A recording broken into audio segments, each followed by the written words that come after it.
Alright guys, welcome back to Formula 1 News. Big rumours circulating from the Mercedes camp that their executives would not be surprised if the W14 starts out ahead of the Red Bull RB19 in the upcoming season, indicating great confidence that Mercedes have fixed their problems going into 2023. Very much enjoy your thoughts in the comments. Hit the like button if you enjoy. Subscribe if you're new as always. Only a couple of hundred away from 15k at this point, so you guys know what to do. First of all, McLaren and Aston Martin. By the time this video goes live, McLaren will probably just about to reveal that they're challenger for the upcoming season. Aston Martin is later in the day. We'll discuss those two cars tomorrow and anything that might be going on there. Quickly though, on Alpine, this was spotted today at Silverstone, Alpine doing a test run. Now, it's kind of unclear what car this is. Is it last year's Alpine? Is it this upcoming year's Alpine? That's what everyone have been trying to figure out here. This is an actual still, and we'll zoom in further on this one. So you guys can have a, well, try and figure out in the comments below, is this last year's car? Because the livery, of course, is very similar if it is this year's car. Obviously, people are looking at this, looking at some of the black and the way it's designed and thinking, you know what, maybe it's actually this year's with an updated livery and a few tweaks to the car. Would be a bit weird to do like a filming session with last year's car, but of course, they're not revealing their car for about 3 more days. So yeah, I don't know, is this last year's? Is it this year's? It's pixel warfare again, but I'm sure you guys have your thoughts in the comments below. But speaking of Alpine, where will they be in the pecking order this year? Where will Mercedes be? We'll discuss that here in a second. But Aston Martin, there's been a lot of confidence going around this camp right now. Also, Stefano Domenicali talking about another power unit manufacturer coming in 2026. We know, of course, that Audi are coming in. We know that the the current ones are going to remain. Red Bull partnering up with Ford. Alpine, of course, as Renault, Mercedes, Ferrari. But also Honda are coming in as well. And apparently there's going to be another one. And this, Chris Midland confirms this was not, he wasn't talking about Honda here. He was talking about an additional power unit manufacturer. Of course, we've heard about Porsche, but you know, whether they can actually make it work. We thought they were going to partner with Williams maybe. Probably not the case now. But yeah, more manufacturers are interested in 2026. Talking of Aston Martin though, Christian Horner has actually said he reckons there could be a team that mixes it up from the midfield to challenge the front runners in Mercedes, Red Bull and Ferrari. The team that he's talking about, of course, is Aston Martin, headed by Mr. Lawrence Stroll. They're putting in a lot of money, a lot of resources into trying to take, well, their team in the right direction. And Christian Horner reckons he's heard some big numbers internally from within that camp. Now, we know that Aston Martin are absolutely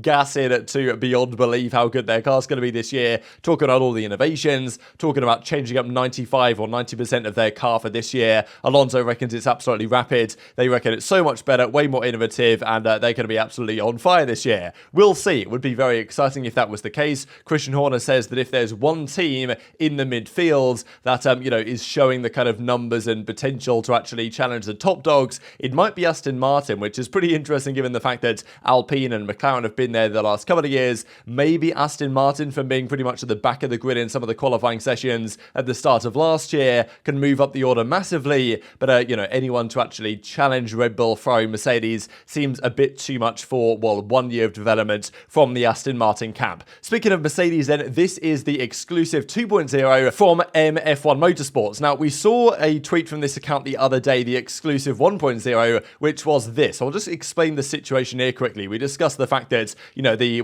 car getting significantly lighter going into the W14, but also they mentioned at the time from a source which was obviously not made public for understandable reasons, and they since confirmed that this source has mentioned things to them in the past that have turned out to be true, therefore probably a pretty reliable source, in addition to the fact that on the 7th of February they were discussing the livery, which is meant to be silver and black. So not fully silver, not fully black, so not quite what it was last year, more black than last year's, but not exactly a black livery, so a bit of both. And even the rumours, the latest rumours we have from actual like sources that have, well, put out publications publicly, right, from the Italian press, admittedly, so a bit of a grain of salt there. But the latest information we had a few days after this tweet went live was that yes, indeed, we're going to get a silver Mercedes W14, but it's going to have more black, more carbon really visible than the previous version. So we'll see what actually happens in a couple of days' time. On I think the 15th is when Mercedes reveal the W14. But just to say that part one of this exclusive, at least part of this, has now been confirmed by other sources. So going back to part two of the exclusive,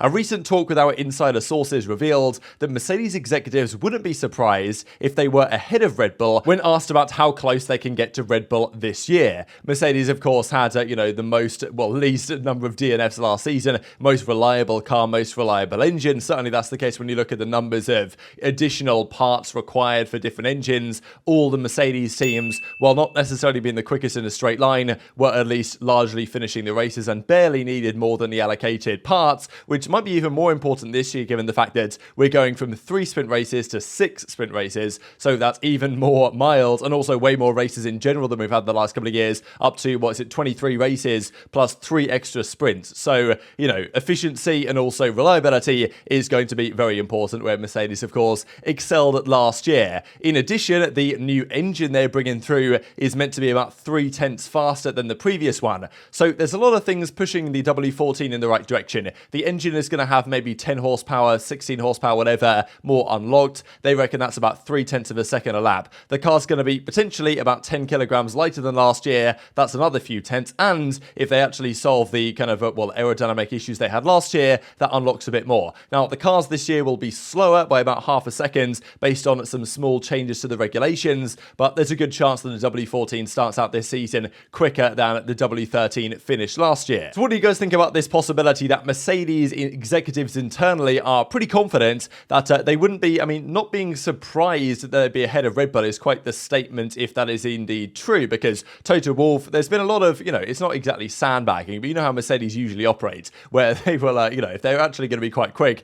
they will try and play it down. Now, last year, that was interpreted as, they're just sandbagging. Turned out weren't actually very quick. Now, maybe this year it's a similar thing, or I guess we'll see. But Toto Wolff said, we might still be as far behind as we were last year. It's not a guarantee we're going to close the gap, anything like this. But apparently sources say that the executives are very confident that they'll at least be there with Red Bull, if not ahead of Red Bull at the start of the year. So definitely shows there's some significant confidence that the W14 is going to resolve the issues. Now, of course, the problem with this is that how do Mercedes really know where the other teams are going to be? Mercedes might know, and this might be a good indication that the W14 is indeed a massive step. We've seen a lot of positive stories coming out of the Mercedes camp over the last couple of weeks. Is it good enough though, right? That's the thing. Is it going to be there with the Red Bull? We know the Red Bull's going to be fast. We know they've got Max Verstappen. Obviously they've got the best strategy team as well, the best operational team from a pit stop perspective. Red Bull have got pretty much, they've got the driver, they've got the car, they've got the team. Mercedes have the driver, they've got the team. Have they got the car? That's the question. And then Ferrari have the drivers, and then do they have the car or the team? That's kind of where I think Ferrari can take a step, but, is their car going to blow up? Is their strategy team going to be a disaster? That's why Red Bull are the team to stop, and why everyone's comparing themselves to Red Bull right now, and Mercedes reckon they can get there. Depends, to me, how much progress Red Bull make, right? Because Toto Wolff said back in January now that, they reckon they've solved their problems. The simulator says the W14 has solved the problems of the W13, so there should be a significant step forward. Whether it's enough to catch up to Red Bull and Ferrari, because, they were already half a second further down the road, such that any further advance from those teams takes them even further ahead of Mercedes, right? Mercedes can catch up half a second, but then if Red Bull push ahead by another 0.2, then, it's going to take longer to catch that up. So, my theory would be at the start of the season, Red Bull should still be the strongest car. Who knows about Ferrari? But, give it a few months. I do expect Mercedes to be very competitive this season. And George Russell even mentions in a statement here that, they're definitely building a car that's going to be faster than last year. So is it going to be fast enough? That's the question. Mercedes seem confident, but it largely depends on the competition at the end of the day. Did want to discuss as well Ferrari though, because we're only 10 days away from pre-season testing in Bahrain, starting on the 23rd of February in Bahrain, as I just said. But this is Fred Vasseur in the Ferrari red. Is this the man to take Ferrari back to the top? That is the question that the Tifosi want to have answered. And I think, as I said earlier, right, Red Bull have got the complete package. Mercedes have got most of the package, but we'll see about the car. Ferrari have a couple of problems to solve. Their engine has to be reliable. Their car has to be reliable, has to be consistent, good across qualifying and the race. The tyre degradation issues have to be sorted. They reckon they've sorted it. Have they? I guess we'll see. And then, of course, you've got the operational strategy side. So I don't know if Ferrari are going to be able to get there yet. I think there's a lot of confidence around Fred Vasseur, though, and him, as he says, he's doing 4 Italian lessons every week. The staff already call him Fred, which isn't really a massive surprise given his name is Fred, but, there it is, I guess, from the Ferrari camp. So, yeah, the copium, as always, is kind of out of control here with the Ferrari supporters, right? But you can see why to a degree, right? I think this year for Ferrari is obviously they're going to try and win both titles, and they might be able to win at least one, if not both of them, if they've got everything going. But I think, look, they've got a few things to solve. They've got to make sure the car's good, and then they've got to, make sure the strategy team and operationally they're on point as well, like Red Bull certainly are, Mercedes are most of the time. So So, you know, I think maybe they can fix one of those issues next year. It might be another season before Ferrari can really give a good challenge to Red Bull, but hope I'm wrong about that. Hopefully we get a great three-way battle this season between the top three teams. Maybe throw Aston Martin into the mix as well, if Horner is to be believed, as he's probably not, to be honest. Just also to note quickly on this from Ferrari, so after the SF23 is revealed, they're going to do a 100-kilometer filming day on the 15th of February, and potentially a demo event right after the launch as well on Tuesday, which is of course tomorrow, on the day where they reveal their new car. So we'll see about that one, but just a quick update on Ferrari. And one final thing to mention before we close out the video here is from Stefano Domenicali from the Formula 1 side, stating that they are prepared to cancel races